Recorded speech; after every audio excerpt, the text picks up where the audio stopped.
Hello, and welcome to the podcast that discusses all things gaming. Coming to you from the home of Indie PopCon, Gen Con, and the gaming capital of the world, we are The Established Facts.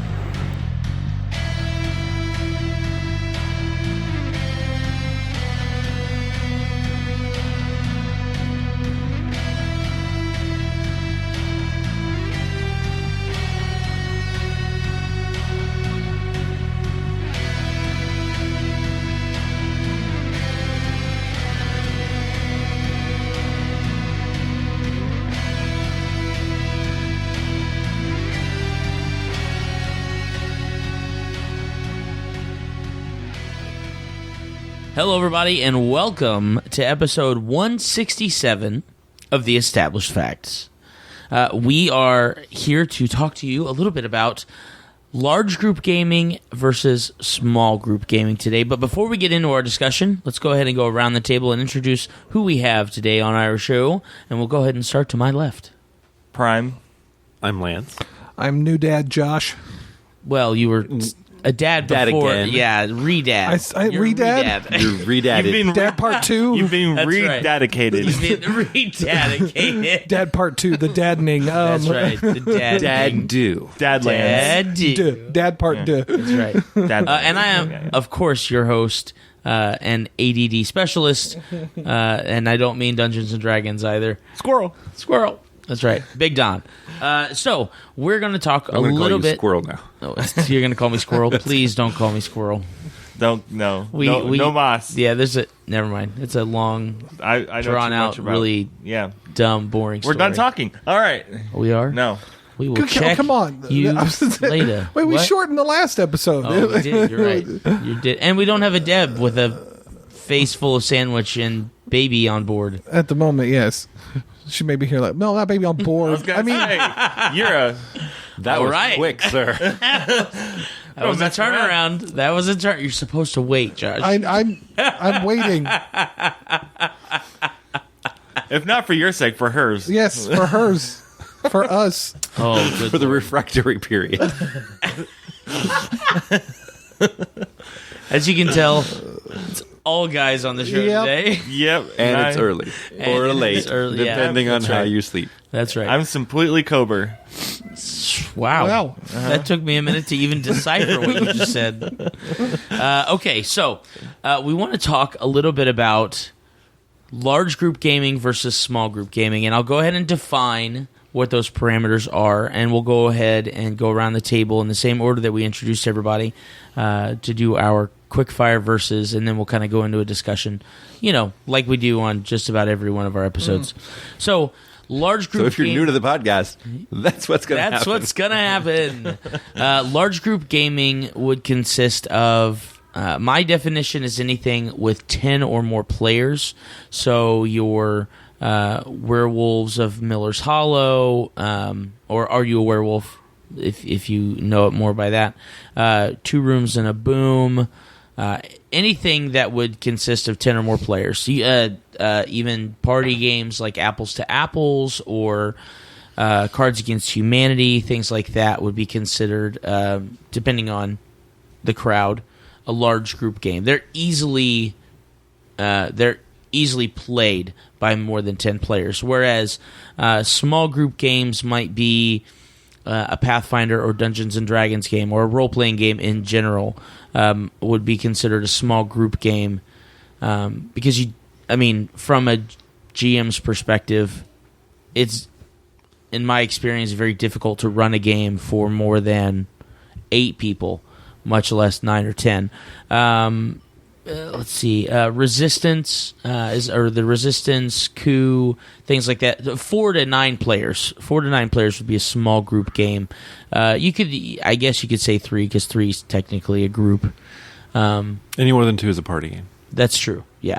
So yeah, anything that you would normally play with 3 to 9 players would be considered, in my definition, or for the sake of our discussion, a small group game. So, large group games versus small group games, and we'll go ahead and we'll start with Prime. Small group. I agree, small group. Small group. Wow. Okay, I guess I'm the lone large group gamer here. Well, then in that case, since it's 3-1, I'll let the majority party start 3 and to take 1 the floor. odds. 3-1. Yeah. Josh, go ahead and start with why you prefer a small group game. I feel like a small group game, people tend to be a little more focused, and it's a lot less chaotic. And you mentioned even like, Are You a Werewolf? Are You a Werewolf? Is one of those games that sits kind of in between your small and large definition. I would prefer a 7 to 9 player or 7 to 12 player werewolf as opposed to the big 15 to 26 players that we've seen. And for those who don't know, the Ultimate Werewolf deck can handle, I think, up to 78 players now that they've released, which is just crazy. Now, that said, I would love to play in one just to, check off I played in a 78 player werewolf game. Yeah. A bucket list. Yeah. I played a game of werewolf, and I got this T-shirt to show for That's it. right. But I feel like there's less constraint on it because in a lot of cases, when you end up with those big games like that, you kind of have to put some time limit on it, or you're going to be playing the same game for like 12 hours. And it can be hectic. For me, it's why I love role-playing games, especially 4 to 6 player role-playing games. A lot of times it's much easier to keep people on task than once you get up into that 8, 10, 12 player. Half the table can be playing an entirely different game, and the game master would have no idea. That's a valid point. Lance? I chose the small group games for the familiarity of it. I'm an ambivert. We've talked about that before on the show. I can get along with big groups and small groups, but I find that the bigger the group is, I like to have someone or a few people in that group that I already know, just for my own personal safety, security, and it helps me reach out to new people if there's already someone there that I can kind of hold on to. We've played, most of us, if not all of us, in the Pathfinder Society specials at Gen Con. That is a room full of people, but we're still there at the intimate table with the group that we know, or at least a couple of people that I know at the table if I've played without the whole group before. So intimate games, because of familiarity, because I know some people, but I'll gladly play in a very large game if there are people there that I know. Prime? I think the biggest thing for me is it's just the smaller games are within my comfort zone. They're what I know. I've been doing D&D for over 13 years now, and granted, you've got the whole stint of where there was 20-person campaign, but for the most part, the D&D games I've been involved with, or the tabletop role-playing games that I've been involved with, have been small group gaming in general. And so, that was where I initially started. But I feel like the majority of the games that I play, even board games, Betrayal, House on, what is it called? Betrayal, House on the Hill. Betrayal at the House on the Hill. I don't know what it is. Anyways, Betrayal at House on Haunted Hill. It's Sure. right there. It's the so I like that board game, and it's a small person, game. But anyways, it's just what I'm familiar with. It's what I like. I tend to get overwhelmed when I start to get more than 9 people in a room playing the same game. So, I also want to mention that growing up playing board games, Parker Brothers, Milton Bradley, they were almost all 2 to 6 players. Right. They didn't have many of the group dynamic games until you got into college, and then talking completely different games. My family also big poker players, so we would have a table of no more than 7 people. That way everybody could have the same number of cards if we're playing a 5 or a 6 card game, because if you play a 7 card game, you're limiting yourself because there are only 52 cards in a deck. I think that's probably that specific observation that you made, Lance. I think that's probably why games like Texas Hold'em has become so popular, is because you can fit more people at a table because everybody's only going to get 2 cards, and then they have the community hand in the middle. But that's a very interesting observation as far as... Well, casinos limit blackjack to a certain number of players just so they can't count the cards. Right, absolutely. I I have to say that as far as liking large group gaming versus small group gaming, I do like both. The reason I think I prefer large group gaming is I really love the idea of this massive shared experience. I'm a pretty strong extrovert, so being in a room with 72 other people playing one single game of Werewolf actually sounds like it would be a fun time for me, whereas for other people it makes them twitch. You are also the strongest improv person in the room. That's true. That's absolutely true. And improv itself, like you go to an improv show, it's a game between the people and the audience. Oh yeah, and I think that's probably why I enjoy those kind of games as well. I really love getting people involved, especially people who never expected to be involved. I love getting them involved. I like the idea of, if you are in one of these massive games of anything where 10 people, 11 people, 12 people, where you are meeting new gamers, you are building this relationship with whatever the experience was at that time. You can all joke and tell those stories of the shared experience. It's really about the shared experience. I think is what I like about being in a large group game, and not to say that you don't get that, and you may even get that on a more intense scale in a smaller group game. But I like the idea of 30 people having that same really neat thing happen. The times that I've gone and auditioned for shows, like a stage show or a musical or something like that, what I think is always cool is not necessarily the fact that you get pulled away in a group of 4 or 5 people and you do your audition with this group of 4 or 5 people, but it's when you come out of the audition and everybody's talking about what they did and what they had to go through, and it's just kind of that building of a community is what I really like about it. Now, don't get me wrong, I really love playing in those more close-knit, intimate games. I think probably some of my favorite gaming experiences have been from a game where there was only 5 or 6 people in, because it's a much more concentrated pool of thought, a much more concentrated pool of cooperation. Everyone is there to, for the most part, help each other have a good time. You brought up you brought up improv. The times that we've had a group of improv actors, even just playing through a new game and being at a workshop or being at a just kind of getting together at each other's houses. Sometimes those are the more intimate experiences that you have with one another, because you're not worried about what the crowd brings an energy, but if you're only feeding off of that energy and you have no foundation to build on, then it's just talking heads and rats in a maze. Whereas when you are able to build those relationships with the people around you, even if it's just for one night, it makes that experience a much more heightened experience between everyone in the group. So now I want to kind of reverse the question. When it comes to, as someone who prefers a small group game, what do you feel like a larger group game would need to be successful and for everybody to have a good time? Kind of focusing on the elements of a small group game, translating it into a large. Go ahead, Lance. Do you have something? Spotlight.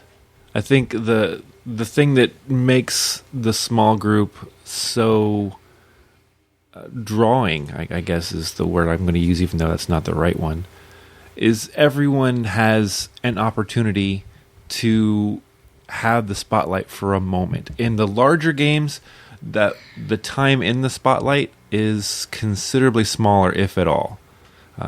If you're playing let's say you're playing in a pub trivia game, your team will not have a spotlight at all. The person that's running it will have it. Mm-hmm. In a smaller game setting, even if you're playing something like Hungry Hungry Hippos, someone gets spotlighted. Someone gets, oh, I won. And then you can move on to the next game. In a role-playing game, for those 6 seconds that it is your turn in game time, the game is focused on you, and what you're doing is the most important thing. Yeah. And I think in the bigger games that gets lost or watered down considerably. So even in like the giant werewolf games that we've played at BillCon or even other places, if the spotlight's on you, then it makes it a fun game. Or if the spotlight's on something that you're interested in. Otherwise, as Josh said, you could be on your phone for an hour and no one would know. You're just kind of treading water around other people treading water. There's no... Yeah. No, that's a good... I like that. That's a good point. Well, and I'll add to that, spotlight is important, but focus is the other, and it's from the other people. So if there is a spotlight, someone should be focusing on that spotlight, giving them that spotlight, meaning as the other players, if somebody's going through something that is special and specific for that person, give that person your attention. It makes that moment special for the other person, and in turn, they're going to be more apt to give their focus to you when it's your turn for the spotlight. In a lot of cases, role-playing game related, we're working as a team. Even in live action role play, there are some times where clans are working together, or mobs are working together, or sometimes there is the competition side of it. But if you're not paying attention to the other players when it's not your turn, you're going to lose what's going on. And that's why I mentioned a lot of times with the larger group, that's a lot easier to do, because the game master only has one mouth, two eyes, can really only focus himself on one or two people at a time. Yeah, okay. I'm going along with that. The worst words to hear as a GM is, so what's happening? Yeah. Because you at the table should be paying attention to that. I get it. It's a lot of game in a even longer period of time, and if it's not focused on you, it's real easy to pick up that phone or the knitting needles or whatever it is that's drawing your attention away. But when it comes down to it, your actions, in a role-playing game sense at least, are predicated by what other people are doing. So if you're not paying attention and then all of a sudden it's your turn, well, I don't know what happened. The last thing I remember is there was a giant orc coming at me, so I'm just going to shoot my fireball at that orc.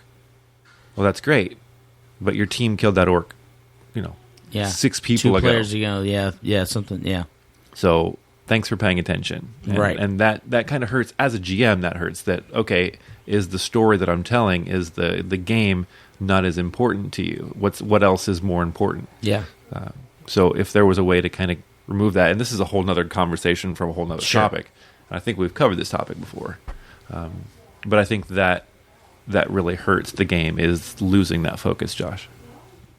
Well, it just depends on the type of small party game you're playing. If it's a long-term game like D&D, or like something that's a tabletop role-playing game, that's one thing. But if it's just something like Catan, something that's just going to be a board game that you play once and you're done, the fact that you need to remain focused isn't as pivotal. I feel like what I feel like is important is the time frame. The smaller group games have a tendency to be shorter than the larger games. So, and with me, if you want to hold my attention, I don't have a very high attention span. So, Pyrotechnics. Yeah. Exactly. And so it's like, I do have ADHD. So it's like when it comes to games in general, I can only focus for so long before I'm just drained completely and have to take a break or something, you know what I mean? So that's where I'm at with what I feel like is important. Okay. So I would have to say, on kind of looking at it on the opposite side, something that I think large group games, if you have the right person running it, because obviously the difficulty behind a large group game is, like you've all said, the focus, the bringing out the individual, timing, things like that. One thing I think, and I've probably said it 3 or 4 times now, that large group games have that will make a small group game feel much more fulfilling is knowing that every player at your table is important. Knowing that you are all, even, in a werewolf game where there's 15 people, even just the simplest villager, if they're observant, is a huge help to the team. And focusing on the strengths that this group has to accomplish this objective is something that a small group of players can benefit from hugely. When you take the time as the person running the game, or even if you're all sitting at the table and you're playing, Marvel Legendary, or some the Harry Potter Battle for Hogwarts game or something like that, taking the time to make sure that everybody is in a balanced mindset. Everybody's having fun with the game, and if everyone is not taking the time to figure out why, and trying to remedy that, Go ahead, Lance. Let me move this into the realm of video games for a moment. You've got your massive multiplayer online games. Mm-hmm. Would you consider that a single-player game or a super-duper large group game? Because it's an open universe with lots of players, but each person only controlling their one character. But the spotlight is always on that one person. So MMOs can be single or be multiple. It depends on what and who you're running with. I mean, there are a lot of people I know that would run in World of Warcraft, for example, and there were like 5 or 6, 10 of them that get together and do raids together. I think it depends on... I think an MMO like that, because I was going to bring up like first-person shooters, PlayerUnknown and things like that. See, PlayerUnknown is a MOBA, and I was actually going to bring that up too, because that's a little bit even different than first-person shooter. Right. But what I was going to say was there are these cross, I guess, middle ground games that though there may be 50 people on at one time, it's really up to the player and what the player wants out of their own game experience to define whether they are going to be participating as a large group, whether they're going to be playing as a solo. When I played World of Warcraft, we used to run, Prime and I used to run with our buddy Mike, who was our former host, and a couple other friends, and we would run 5-man raids all the time and just goof around and run around and try and actually help each other and things like that. But then, honestly, for the majority of the time that we played WoW, I soloed. Like, I would keep up with everybody that was kind of in our raiding guild together. And that's another thing. Like, we had a guild. We were all part of a guild, and there was probably 50 people in our guild. And sometimes we would have a bunch of guildies on there to run around with and do fun stuff with. And other times you would just catch up and leave a message on the guild board and say, hey, just so you know, I'm going to be running this raid at this time on this day. If you guys want to jump in, go for it. And then just solo for the next 8 hours of gameplay or whatever. So I think it really just depends on, with a game like that, especially an MMORPG, with a game like that, it's really up to the individual. I think you're right. MOBAs are a little different because... What's a MOBA? Massive online battle arena. Yeah. So it's team versus team, typically. Unknown Battle is 1 versus 99. Well, it doesn't have to be. No, I mean, you can run with teams. Yeah, you can run with teams. I know Fortnite added them. I hadn't heard Unknown had. Yeah. Unknown had them before Fortnite. Yeah. Okay. So you can run with team. It's basically a game that is built around the premise of cooperative arena battles. So League of Legends. Okay. League of Legends is a MOBA, and there's a bunch of. I think Dota is a MOBA. I think Dota was out before. I don't even know what Dota stands for. It's okay. I don't really remember. I have not actually played, MOBAs, but I have a lot of friends and my cousins play. Destiny's a MOBA. Yeah. So basically what you do is you have a character and you have kind of a guild or a bunch of friends that you log on with, and you all run these just, 5-on-5, 10-on-10 massive arena battles, and most of the time they are like area control. So you'll have each team will have 3 zones that they control, and the object of the game is to have either the most points at the end of a certain time frame or to try and take all of the zones that the opposing team controls. And it's pretty much rinse and repeat. There's a few different variants depending on the game that you play or the actual MOBA style that you play, but for the most part, I think League only has 3 or 4 different versions of basically the same game. Actually, I lied. I don't think Destiny is a MOBA because I don't think they have that option. I think It's an MMO. Yeah. I don't know. So, What made it stand out was that it was an MMO first-person shooter. so is Halo, but Well, Halo is a first-person shooter with a multiplayer element. All of Destiny happens online. All of it. well, that's true. Yeah. So I guess I would put the MMO RPGs in the same place as the Pathfinder Special. Everyone is in the same world doing things at the same time. Necessarily your group might be doing something different than everyone else. I was actually going to bring that up. When it comes to those kind of middle ground experiences, the big exclusive Starfinder games, Pathfinder games, Dungeons and Dragons used to do it. I think they may still do stuff like that, but I mean, when RPGA was still involved and Pathfinder had not come out yet, they used to have those big, you'd have individual groups doing different things to accomplish goals for the the majority, the living world. Yeah, the living world, and that was always kind of a neat experience. And that's actually one thing that I really love about doing the Pathfinder exclusives at Gen Con, is that you may be sitting at a table with 6 or 8 other players, but everyone around you is trying to help with accomplishing the goals of the larger group of Pathfinders, and that's kind of a cool crossover. Being able to have both of those experiences of there's 300 Pathfinders in this one room. There's only 8 at this table, but there's 300 Pathfinders in this one room, and we're all shooting for the same goals. Another game that I thought of was Pokemon Go. Pokemon Go is an individual game, but it benefits from doing cooperative experiences when they have raids at Pokemon gyms now. So basically how that works is if you go to a gym, they will have an exclusive Pokemon that you can fight.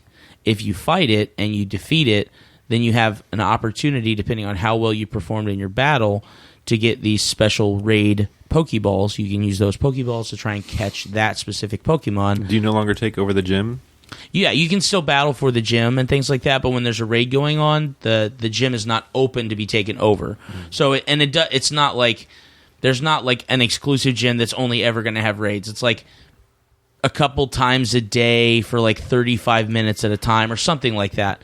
I don't remember exactly the time frame, but they'll have different Pokemon. For example, I work downtown Indy, and I work really close to White River State Park. And there's gyms all over the place at White River State Park. So it's you pull up your Pokemon Go app, and out of the 10 or 12 gyms that are there, 4 of them may be having raids, and the other ones may just be open gyms to go and battle at. What's cool about the raids is that you don't I am a Team Mystic player, okay, and there's 3 different teams that you can play for, and so I happen to be a part of Team Mystic, and there's Instinct and Valor as well. Team Mystic is blue, Valor is red, and Instinct is yellow. It doesn't really. Lance is looking at me like all of this useless information that I don't really. I just lost a childhood memory. Exactly. Anyway, my point is, when you're taking over a gym, you're taking over a gym for your team. Team Mystic gym, Team Valor gym, Team Instinct gym. When you're doing a raid, it's completely different. When you're doing a raid, it doesn't matter what team you're on. Everyone is fighting this big, nasty Pokemon. Gotcha. And everyone has an opportunity if you all defeat it as a team to try and then catch it, which is really cool. So in the raids, you can have people from Instinct and Mystic fighting together. Yeah, exactly. And then after that, then they'll battle and see Exactly. who gets the big Right, MacGuffin. right. Okay. And once that raid is over, that gym becomes a normal gym like it was prior to that raid releasing. So I think that's kind of another crossover between the two and that's a little bit more like individual versus group kind of play, which is a little bit different than our topic, but it's one of those crossovers where they figured out some formula to make it easy to go from solo play to like massive group play to then solo play again without really any major transitions. What's really cool about raids is though when you are playing your Pokemon Go, the only character that you can see on your map is your character. When you are in the raid, you see everybody else's Pokemon that are there fighting this big, massive Pokemon. So it's really kind of cool is even though you can never really see the other trainers on your map, when you're in the battle, it's like there's 30 different Pokemon in this battle together, and you're just like, wow, this is really kind of cool. So yeah, I think that is another game that lends itself well to a large group gaming, depending on the objective. If your objective is to go around and do different raids and things like that, then you're going to have lots of opportunities to play with, small groups of 3 and 4 and 5. I think I've seen actually. Yesterday I was leaving downtown and there was a raid going on across the street from the convention center, and there was 12 people out there in their coats and jackets, and they're all just kind of standing in a circle holding their phones, like kind of conversing, waiting for the raid to open. Talking at all. It's really fun. No, they were talking. It was really funny though, because they're just all, and then people are just driving by and they're just kind of looking at them and like, I looked over and I was like, they're all playing Pokemon Go because they all had their phones out, like, and then every once in a while happening to look up and see that, oh, there's a person across from me, like it's just really funny. For those who don't know, the company Niantic that created Pokemon Go is apparently creating a Harry Potter Go for next year. I've heard about are. that. They've been doing that they've been talking about that for a little while. It's because gonna be money. awesome. Oh yeah, It's going to be awesome. Pokemon Go blew up. Now, granted, it kind gonna of be. disappeared for a little while, but it was huge. It's going to be good. Well, because some people didn't want kids walking through their backyards Oh, to yeah. catch a Pokemon. Right. Or walking across the street without looking both ways. Because Yeah. they're too busy. Yeah. Well, and they've done a lot of focus. really. See what I mean? Yeah. Back on focus. They've done a lot of really cool updates with That's with the opposite that of game. focus. You want to be other aware games. of the world at that point. Right, exactly. Well, let's see. What did I have for my notes? Favorite large, favorite small. We can do that. Sure. What? So let's go around the table and talk about what our favorite large group game and favorite small group game are. I like that suggestion. Okay. That's good. That's good improv skills. Is it? No. Okay. Yes, and Yes, Yes, and and softballed it to you, man. oh goodness gracious. Okay, Joshy, do you want to start? Sure. Awesome.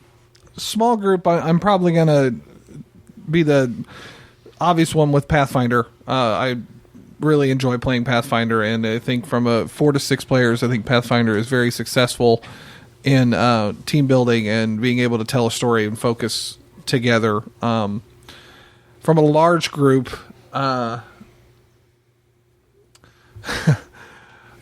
have to go with your Cards Against Humanity, apples to apples type gameplay. Any of those card party games, $1 Million But, Bad Decisions. I think they're all really good for large gaming. Like you can, because it can go quickly and people can kind of explain what's going on, and It just depends on how you play it. If you play it like I'm one judge, everyone throws their cards in, we make a joke, we have a laugh, we move on. It's actually a lot of fun. Whereas if you were to try and play something like Snake Oil with that many people, I think it would be a mess. So that's With how many people? Like your large party, your 9+. 10 I think plus. Snake Oil would be insane trying to do that with 9+. I've played Snake Oil with like 10, It's fun. and it's good. I'm sure it's it's fun, not so but- bad. It's not as. I mean, I will agree with you that Snake Oil does not cater to a group of 15 or 20. That's a ton of people. It gets repetitive. It does. It gets very repetitive. Whereas Cards Against Humanity, when they give you like 1,000 cards, That's true. Yeah, if you had Cards Against Humanity with all the expansions, well, there's no creative thinking really with Cards Against Humanity. Yeah, You're there's just no need for reading a card spotlight and either. going, "Oh, because here you it's go." just who Right. came up with this? right? but it's Who had that lucky card in their hand and knew when to play it with the right? So I just played. Since we're talking about large group games, and I just played a game called What Do You Meme, okay. and it is very That similar. game's hilarious. Yeah, it is very similar to like a Cards Against Humanity. It's not as adult as Cards Against Humanity, but there are a lot of like adult content, jokes, and things like that. But essentially, you have a picture of a meme, and then everyone goes around the table and plays. Is it one card? And it's like you're captioning it. Like everybody has a hand of different captions, and you're playing different captions on this meme. And you can even, like in the rules, it even says you can get on your phone and find a meme instead of using the cards that they have in there, which I think is really fun and really creative. It's hysterical. And I think that what's really good about it is where Cards Against Humanity, I think at some point, depending on how long you're playing in a single game, at some point, the same jokes start to get a little bit redundant and not as funny. Whereas with What Do You Meme, I think the change of what the actual like meme is and what the captions are and things like that, it kind of gives you a little bit more creative license to play around with. So The draw for me of Cards Against Humanity is learning who has what kind of mind Yeah. in your group. I agree. In our group, I think it's a tie, a three-way tie between Katie, myself, and Dr. Deb for who has the dirtiest mind. Deb, because doctors all have dirty minds. Well, let me not say all. Many doctors have dirty minds just because they've seen it all, done it all. Yeah, it's a very morbid. It's the same kind of sense of humor that a cop and a firefighter have. Challenge accepted. Military folk. Yeah. Right. So I think the fun in that game isn't necessarily trying to shock people. It's just, for me, finding out who has How far like over the line are minds. you going to go? Yeah. Oh, there is no line. Yeah. There's no line. Not if you play that game. I mean, you pretty much. Apples to apples is the way of saying here's the line. We're not going to go into the dirty. We're going to keep it clean. I don't know. Well, about that. and you can I get think there's a creative lot with of fun. apples to apples. There's a lot of fun innuendo when it comes to a game like Apples to Apples, whereas Cards Against Humanity just throws innuendo out the window. Like No, it's just straight vulgar. Straight to the innuendo point. out the window. I There love is. I had another game, but I'm Go gonna for let, it. no, I'm gonna let others go because somebody else might say it. If they Oh, okay. don't, I'll bring it up later. All right. I was gonna say we could just talk about all the games because I know, but these are favorites. I just say say the Cards Against games. Humanity for large, Pathfinder for small. Okay, that's what you're going with. Yes. All Lance, right. what you got? Small group game for me. If I'm with my family, like my wife and kids, it's going to be Munchkin. But I really like a good poker game. Really do. Yeah. That's my family does Thanksgiving or used to do Thanksgiving, and we would all get together and the adults would play poker, and that to me is fun. Is just playing nickel and dime poker with your family or your friends, whatever, having a good time, gambling, but not really. Right. You know, again, learning how to read people, learning who has what tells, and really just getting to know your family in a different way, or your friends, I guess. The super large group game, I remember the Mega Fiasco being super duper fun. So, taking it back to your improv thing. Yes. The class reunion. Yes. 2 years ago at Fear the Con. Yeah, man. Such a good game. If you're not aware, Mega Fiasco is just a game of Fiasco with 2 to 3 times as many people. I think we had 16 people in that game. And oh my gosh, so much fun. Yeah. It was and somehow we were able to actually play that game within the 4-hour time period with 16 people. Because we've played Fiasco games where there was only... we actually he did it sets in- time limits. Yes. I know, but I'm saying, like, I was really impressed with the fact that we had 16 people. Everybody walked away from that table and had a great time. Mm-hmm. And we played in 3.5 hours. Yeah. With 3-minute scenes. Zach Lorton, our buddy, Yeah. I think he even released his Mega Fiasco rules and the sevens, Yes. which he had come up with to make that happen. And man, it was surprising at how well that worked out. Because I know we've spent 4 hours playing with 4 of us on Fiasco, and he Yeah. did it with 16. It's because we're all role players and we just turn everything into a 4-hour session. Like, that's just how it is. Like, what? Dice? Characters? 4 hours. Let's do this. Well, I played the exact same scenario at a Gen Con the year after, and it was a lot fewer people, but it still lasted the exact same amount of time. Yeah. It was interesting. I would have to say small scale game. Tabletop. It's a tabletop role playing game for sure. The question is which one.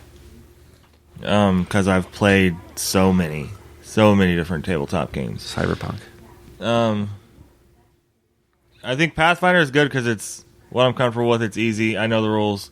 But I'm really starting to dig 5th edition D&D.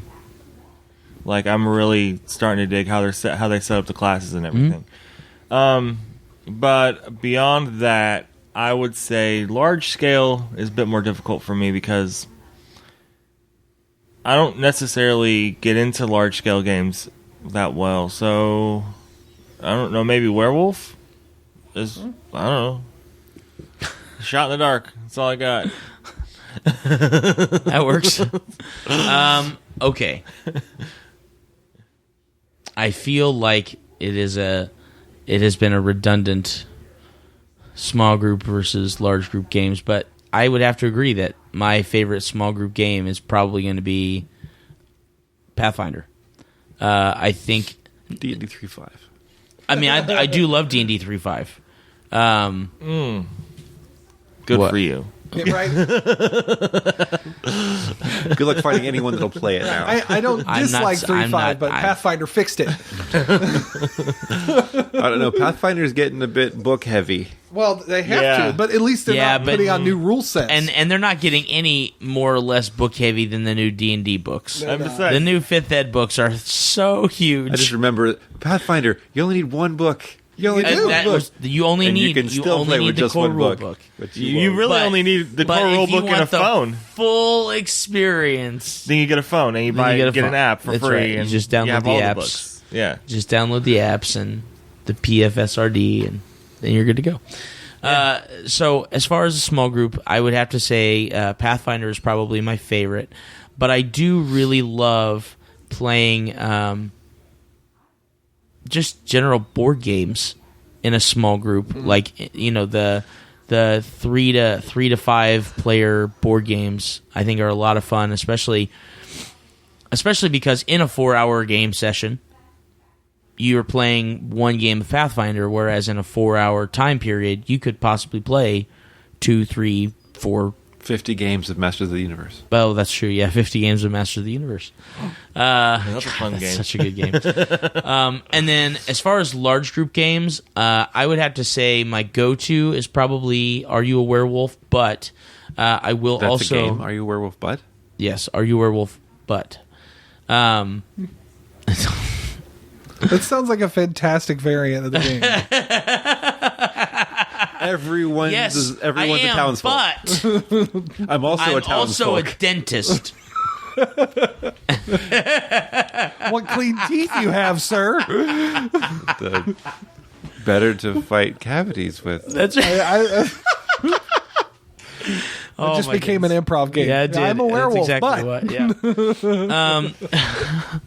Yeah. But I would Granny. say, I would say 2 Rooms and a Boom. If you have not played that as a large group game, is a ton of fun. Is it as fun to play if you're in a situation where you actually have, like at BillCon, we have the garage area and the other room? Yes. Would you play it that way? Yes. Okay. Absolutely. They've wanted to for the last like 3 or 4 years Yeah, and Rob- can't get all the other players to play. Yeah, Rob Reaney has Bill just needs to suggested say, it. this is what we're doing at this That's time. exactly what he needs to do. That's exactly what needs to happen. Like, we're because everybody at BillCon is just going to do whatever they're doing at BillCon until somebody steps up and says, "All right, listen, Everyone is doing this. listen, put the dice down," because 2 Rooms and a Boom only takes, let's see, 8, 10, 15 to 20 minutes to play. No matter how many people you have, because each round is timed. You have a 5-minute round, 4-minute, 3-minute, 2-minute, and 1-minute round.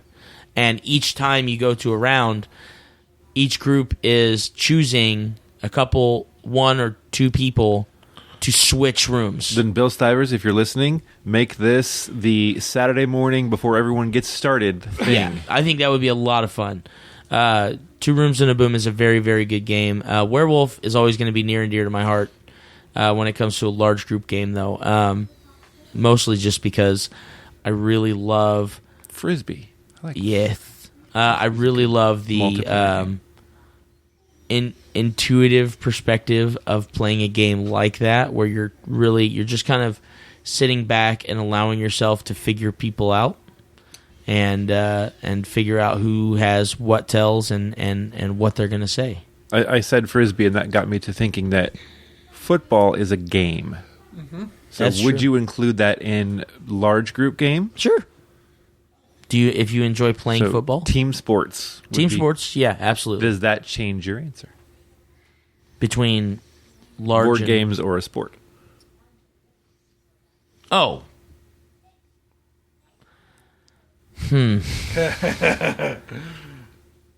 No. No. Because I would say that if I was given the opportunity to play in a Pick up ma- game with your friends. if I had, well, okay, if I'm playing, I would probably choose, I don't know, I would probably choose playing a game of football over playing a game of Werewolf. I could see myself doing that. Just because I enjoy being it one step outside further. and playing. KOT. Oh, man. That's LARPing with metal swords. Sort of. For Yeah. those of you out there. But I would, okay, so I wouldn't necessarily, so for those of you who are not in the know, which is probably everyone except for Lance and I and maybe my brother, Amp Guard. so KOT, or the Knights of Trinity, was a group that the 3 of us kind of participated in for a little while that did live steel combat with telegraphed moves. It wasn't choreographed, but everything had a fluid motion to it, so you knew where each strike was coming from, so that you could then block it. It's giant sword fencing. It's exactly what it is, yeah. But I mean, it was live steel. Slash, you might lose a finger if you're not careful. Absolutely. I mean, it was legit. happened. It was legit. Live steel. Like Full Metal Jousting, but not on horses. But not on horses. Standing on your feet. Yeah, standing on your feet, wearing armor, beating the heck out of each other with sword and shield. Basically, the way that they would really do it, you know, during the Renaissance and medieval times. During medieval times. Yeah. Without the intent to During the kill. Crusades. it's Right, without the intent to kill, but just the intent to... Semi-choreographed. Yeah, it's an MMA fight Intent to with maim, swords. but not kill. Yeah, it's an MMA fight with real metal swords and real metal shields and real armor. But you also give, anyways. But yeah, I would right? say that's, we were a group of performers, but I would say that you also had individual knights who had individual squires and pages, and they were kind of a unit unto themselves with, like, whether they were telling a story with the group or whatever. There was a group of players, but it was, whenever somebody was in the arena, it was really just a one-on-one fight. So I would say that is probably more of a small group game than it would be a large group game. Okay. However, fantastic. I love doing that stuff. I miss doing that stuff, but I digress. Pat still does that stuff. Yeah, I know he does. So a game I'm really surprised that you didn't mention that I wish I would have as well as both small and large is the Red Dragon Inn. I thought about that like 10 minutes ago. Yeah, that's about the same time I said I had another game. Probably. Yeah. Yeah, I had thought about Red Dragon Inn because Red Dragon Inn, if you buy the base set, comes with 4 characters, and you can play 2. Every set you add can play up to 4 more. Yep. Have you seen that they've got it? I've already backed I think it. they just closed the Kickstarter. Red Dragon for Inn the 7. They Red raised like Dragon Inn 150,000 or I something. really want to get it because it's the staff of Yes, the Red Dragon the wench. Inn. You can finally play as the the wench. wench and the stable master and the barkeep Bartender, and then the bouncer. Yeah, that's right. I love it because they got the bouncer as a wizard. Yeah, yeah. And then the stable hand is like a summoner or something. Like she just has all these different animals that she's going to Yeah. use at her disposal. But yeah, Red Dragon Inn is one of those that can start, as I said, it can expand. But the interesting thing about it, a lot of times we play it where it's one player at a time and they kind of cross, like, I'm going to attack this person or this person or whatever, blah, blah, blah. I think it would be neat to, all right, here's how we're going to do it. We're going to go 2 at a time across from each other. So you have to focus on the people around you Sure. as it dwindles down in that manner. That's actually how you play large tables of Magic the Gathering. Like when you play teams, there's a style. Star I think Realms it's and called- Hero Realms that yeah, way too. Yeah, there's a style called Emperor, and with Emperor you have zones that Mm-hmm. you can attack and affect. I think that would be interesting to play Red Dragon Inn like that. It's like, Because then you'd have kind of that noise, like it would sound like you're in a bar, and you kind of like, what's going on? or if you had a full table and literally you could only affect the person to your immediate left and immediate right. And as the and Then as it the shrinks. table gets smaller and smaller, yeah, I think that would be interesting. Could be I think that would interesting. be keep a lot more people honest Yeah. to the. Not to say that. I mean, honesty in that game doesn't really. Sure, when you have cheating The cards, game has its own way of dealing with players that are ruthless. right? Absolutely, I think that you lose that if you limit the people that you can affect. I can see that. No, I will agree with that assessment, especially if you have somebody playing like. All they have is gambling I'm in and cheating cards. Yeah, absolutely. Or Deirdre, who can constantly Stop things. deflect Nope, damage. nope. Yeah. Nope. Sorry, my goddess protects me. Punch you in the face, your goddess protects you. My wife made an interesting comment about the Red Dragon Inn because we love the game, but a lot of our friends, Avital and Carrie in particular, are not the biggest fans of competitive games. They love cooperative, and Carrie has a couple of competitives that she's just really good at, but Red Dragon Inn has never really been one that she was just like, oh my god, love this game. And Avital in particular just can't stand competitives. I said, but the difference with this game is it's so silly Yeah. that even though it's competitive, you can't help but laugh when somebody says they're going to punch you with their goblet. Like, what? I mean, Yeah. what are you going to do? Well, and the biggest thing about Red Dragon Inn is if you read the synopsis of the very first game, the story is you are a group of fellow adventurers that have just finished your last adventure together, and you are all relaxing at the Red Dragon Inn, spending money, drinking, telling stories, and just messing with each other as a party. So if you come to the table with the idea that we're all friends, we're all party members, but we're really just razzing each other to see who's going to be the last person awake and with money at this table. You know, it's like you're just swindling your friends. Is really, you're not necessarily killing them or anything like that. It's not that kind of a competition. I love Red Dragon Inn, man. I forgot. My wife about still that wants game. to make that an actual drinking game. I'm down, but I'd have to like. I think I could only do it with beer. Practice for the big game before I'm you just play. saying, like that's like a lot. That's like, I would. That would be very interesting. Well, yeah, especially if you tried to put like for game one alcohol content means Take one of shot this. or take a drink. Oh, it would just be It'd terrible. be take a drink. It wouldn't be terrible. I've played Kings in the Corner, and that game is, that game is violent when it comes to drinking. I think that would be interesting. That'd be fun. That'd be one of those like, hey, let's video this. This sounds like a Fear the see. Con Yeah, in the middle of the exactly. night game. Thursday night, we're all hanging out at Fear the Con before the con actually starts, or Saturday night before everybody goes to bed and calls it a weekend. We're all hanging out playing a game of Red Dragon, and that would be fun. Done. Maybe we'll do that. Let's do that. Done. All right. And on that note, Yeah, right? we lost Prime. The focus is off. Yeah. Totally. right. He's looking at his menu of games on his phone. I don't know what he's doing. Survival apps. Anyways. Oh, survival apps. Yeah, because That's more of a small group game. Yeah, it's Because more you're of really a only worried about solo. It's a solo grind. Yeah. That'll lead next for the next the episode. Wow. Well, what just happened? I had to rewind and remember what word I was trying to say. Oh, okay. It's happening to everybody this morning. Josh seemed to have an aneurysm or something going on. I don't know what's going on with him. But anyways, Don't speak that. Are we writing down a fact? Yes. Oh, okay. I'm just finishing So, writing it. then, quick Thank notes. you for distracting Sure. everyone. Good quick notes. March 30th, 31st, and April 1st is HoosierCon in Indianapolis. March 30th, 31st, and April 1st is Indiana Comic Con in Indianapolis.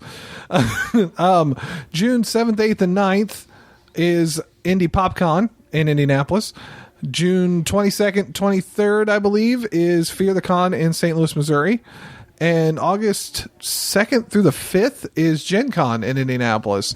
There are more conventions, of course, but those are the ones that we are going to have ourselves involved in for sure.